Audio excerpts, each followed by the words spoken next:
Jenis dan metode pekerjaan backcasting kolom.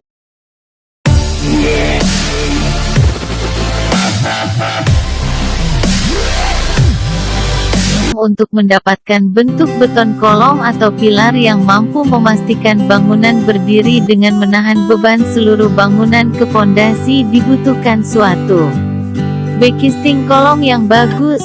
Perkembangan tuntutan akan pekerjaan backcasting untuk pekerjaan struktur beton kolom telah memicu berkembangnya berbagai sistem dan metode backcasting kolom dengan penggunaan berbagai jenis material dan alat. Berikut di bawah ini akan kami jelaskan mengenai jenis backcasting kolom dan metode pekerjaan backcasting kolom. Menurut Black dalam bukunya yang berjudul Civil Engineers Reference Book, ada 3 aspek yang harus diperhatikan dalam pemilihan backcasting kolom.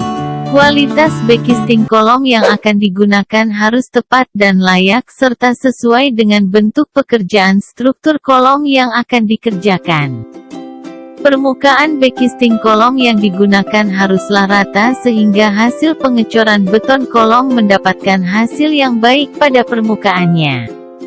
Keamanan bagi para pekerja. Backcasting harus cukup kuat menahan beton kolom agar backcasting tidak runtuh dan mendatangkan bahaya bagi pekerja. Biaya dan material yang digunakan untuk backcasting kolom harus direncanakan seefektif mungkin. Tadi sudah ya, pembersihan sudah. Nah, kita mulai setelah itu dimulai dengan pembuatan backcasting atau cetakan. Cetakan ini pun macam-macam tipenya. Ada yang dari kayu, digabung kombinasi dengan multiplex, ada yang dari plat baja, ada yang dari fiber. Ya, itu bermacam-macam. Ya, backcasting kolom atau shear wall tadi atau dinding geser. Itu merupakan suatu alat bantu sementara yang berfungsi untuk membentuk beton pada saat pengecoran shear wall atau kolom dilaksanakan, sehingga diperoleh bentuk beton sesuai dengan perencanaan, ya, atau kita sebut dengan formwork ya. Jadi form itu membentuk, ya. Jadi sesuai dengan bentuk desain yang ada.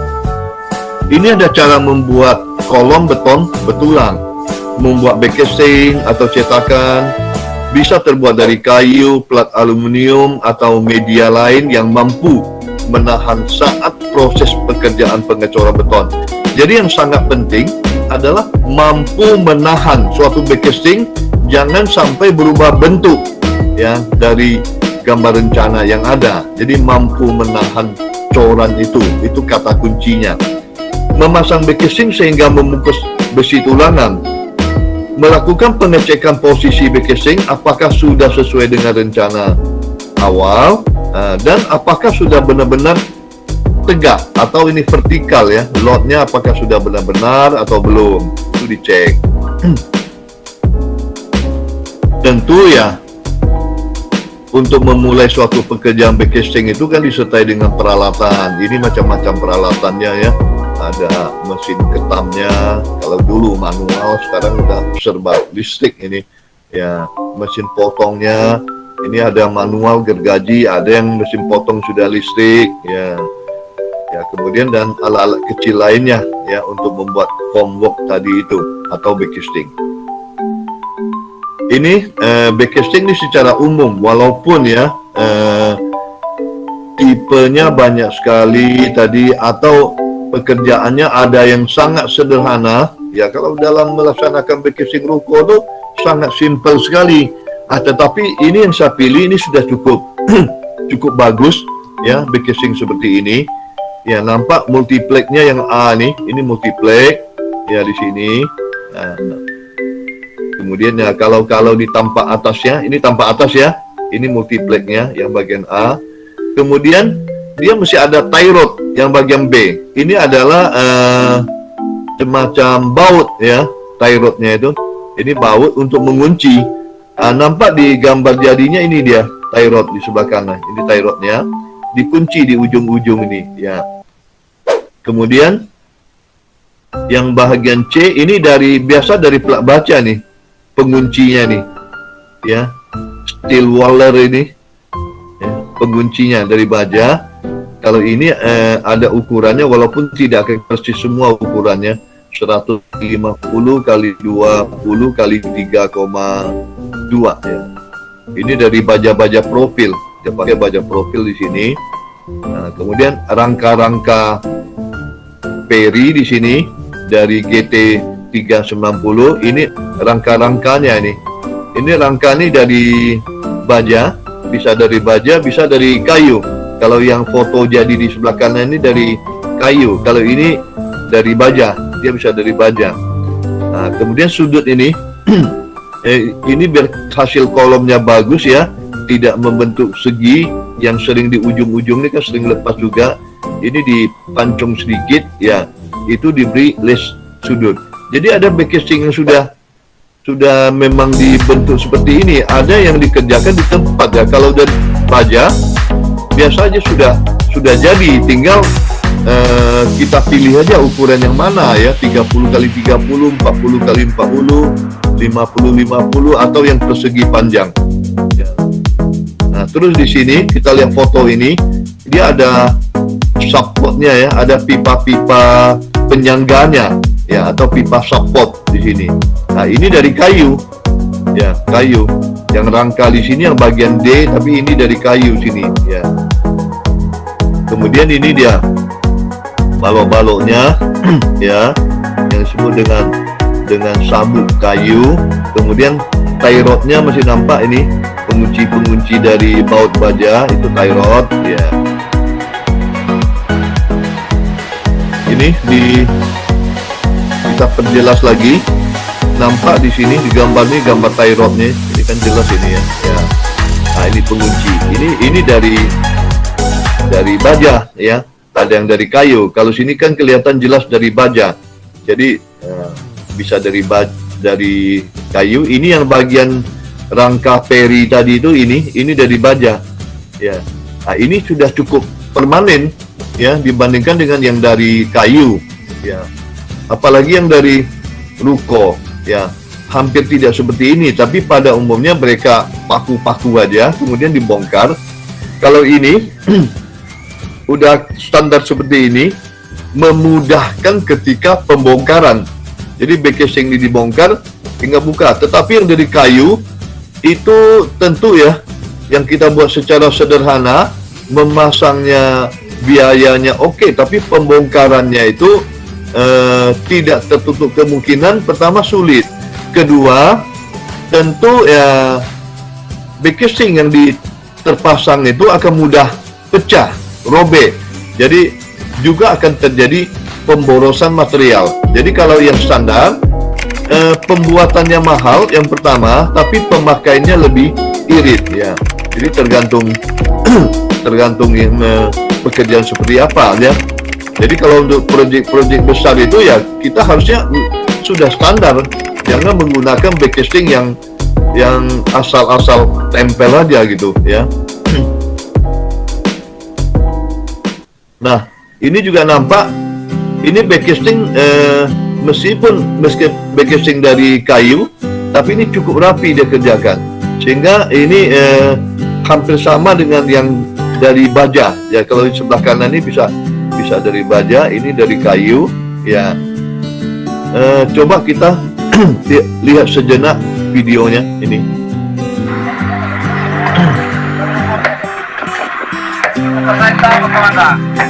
Nah, itu nampak tie rodnya ya. Kemudian ini sedang memasang back casingnya, dia sedang pasang. Nah, itu ini ada yang baju merah ini memegang tie rodnya itu tadi, anchor penguncinya. Tie rod itu pun bermacam-macam. Ini tie rodnya cukup panjang dia gunakan.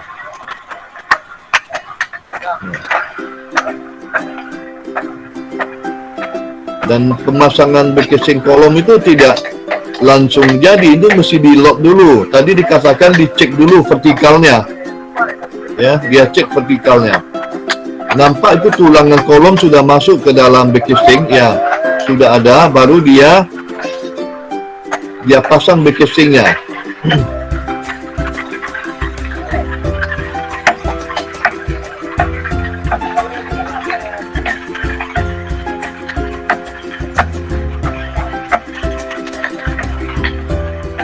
Nah, ini bisa di setel kolom ini setelah balok-baloknya selesai, balok-balok slot ya. Nampak di bawah ada balok slotnya sudah dikerjakan. Baru backcasing pasang pembersihan kolom, backcasing kolomnya baru bisa dipasang di sana.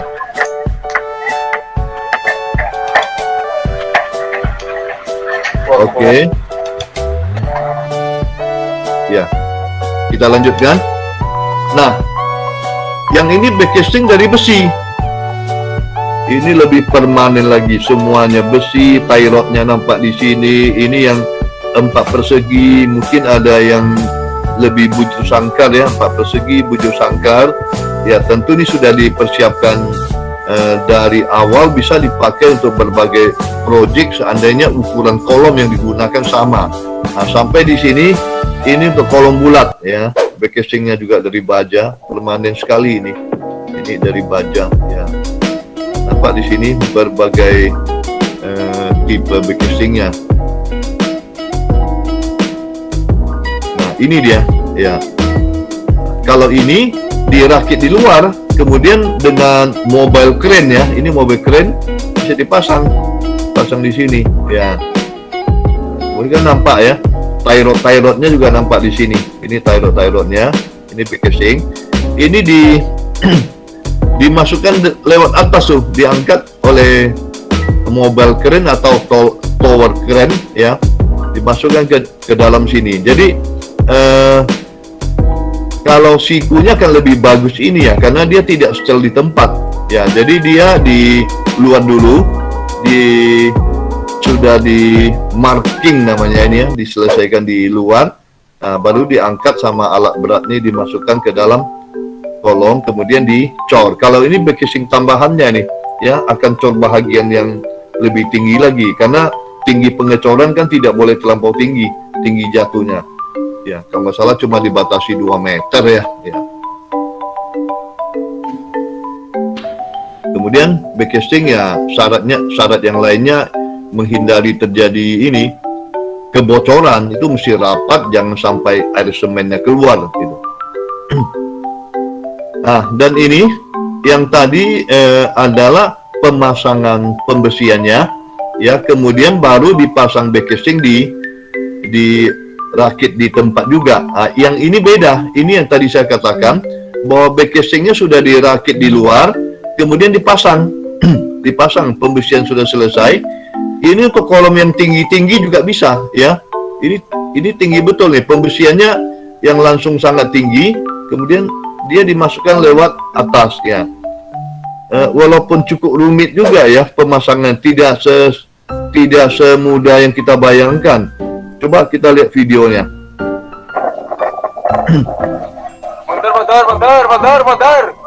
Bentar.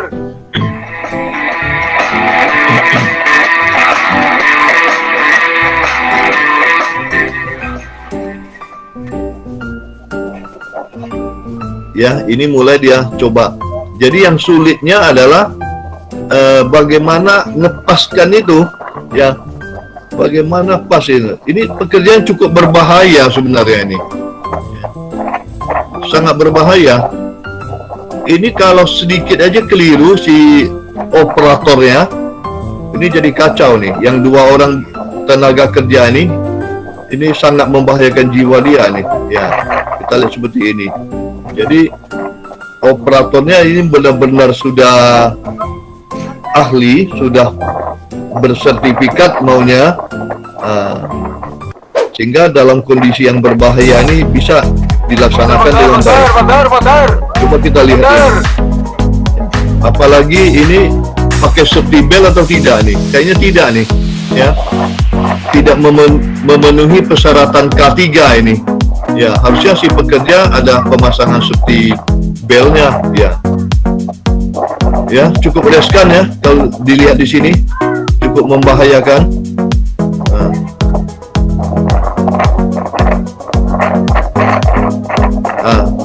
Itu yang saya minta nanti di tugasnya, ketika mahasiswa mempresentasikan tugasnya, diiringi dengan video-video seperti ini. Nah, kayaknya sudah mulai pas, sehingga pekerjaannya udah turun. sudah turun pekerjaannya. Kalau nggak cepat turun itu ya, itu masih ditahan. Nah, kalau udah turun, tinggal dia turunkan aja back casing itu dengan cepat nantinya.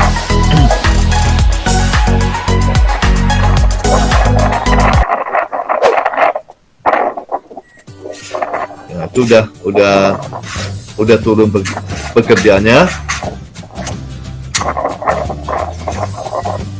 Sehingga ini masih sedikit nyangkut ini kelihatannya.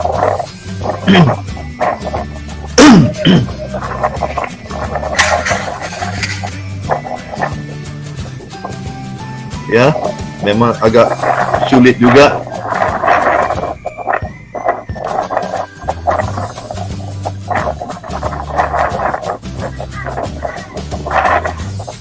Ya, sambil menunggu ini turun, kita lihat ini ada skor ini untuk menyangga besi-besi yang tinggi ini supaya tidak lendut.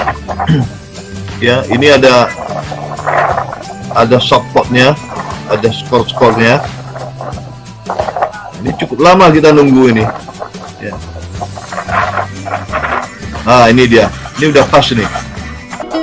Udah pas turun. Ya. Jadi tinggal dia kunci. Dengan skor-skornya dia kunci, ya, dia kunci, dia load, ya. Oke, ya. Ya. Itu dia, ya. Nah, nampak di sini ya. Sebenarnya di dalam ini sudah disertai pembesian sebelum back casing turun, disertai dengan ini dia, apa namanya, yang beton-beton deckingnya ini yang putih-putih ini beton decking ini, supaya apa, supaya besi tidak menempel ke back casing, ya, tidak menempel, sehingga ada selimut betonnya, ya. Kemudian sebelum back casing turun, ini sudah dipersiapkan, sudah di marking, ini ada markingnya ya, kaki atau sepatu kolom. Jadi harus ada sepatu. Kalau gambar ini dia, gambar kerjanya nampak di sebelah kanan paling bawah yang saya tunjuk ini sepatu kolom. Supaya ketika back casingnya turun dia bisa pas dikunci di sini. Jadi ini sebelumnya sudah dipersiapkan. Jadi sebelum back casing turun sudah dipersiapkan beton-beton decking di sini, ya. Kemudian sepatunya, dan sepatunya bermacam-macam, ya. Bisa seperti ini. Bisa berupa besi ini dari besi siku nih dia tanam sehingga back casingnya turun bisa pas. Nah, kemudian ini juga berupa sepatu, ya. Nah, jadi juga bermacam-macam, ya, tergantung metode pelaksanaan daripada masing-masing perusahaan atau masing-masing kontraktor, ya. Ini dia, jadi ini gambaran umum yang tadi kalau kita buat gambar kerjanya ya lebih kurang seperti ini, ya. Nampak sini, nanti ini ada tie rod ini ada yang sepanjang ini. Tadi kita sudah melihat beberapa tipe, ada yang di sudut, ya, tie rodnya. Nah, ini penyangganya, batang-batang penyangga, balok penunjang, ya, namanya pun macam-macam, yang jelas untuk penyangga lah, ya. Ya, ini multiplex-nya. Dari multiplex bisa dari plat baja, ya, ini balok-balok skornya, ya. Ini untuk kolom 4 persegi dan ini kolom bulat, ya. Nah, tadi kan dikatakan gini, ya, setelah back casingnya masuk, ini perlu dicek nih vertikalnya, kelurusannya dengan menggunakan lot. Ini ada lotnya nih, ini di kupingan ini ditimbang sehingga jarak yang atas ke back casing dengan yang bawah sama, itu dia sudah lot. Jadi kolom ini harus benar-benar vertikal. Jadi setelah dia lot, itu baru dikunci dengan support ini. Support ini bisa dikunci sini, ya, dikunci. Nah, ini dia gunakan scaffolding. Nanti untuk pengecoran juga mudah, ya, bisa panjat di sini, bisa diadakan pengecorannya. Nah, jadi ini adalah cek vertikal back casing. Jadi sebelum dicor itu mesti dicek dulu vertikalnya.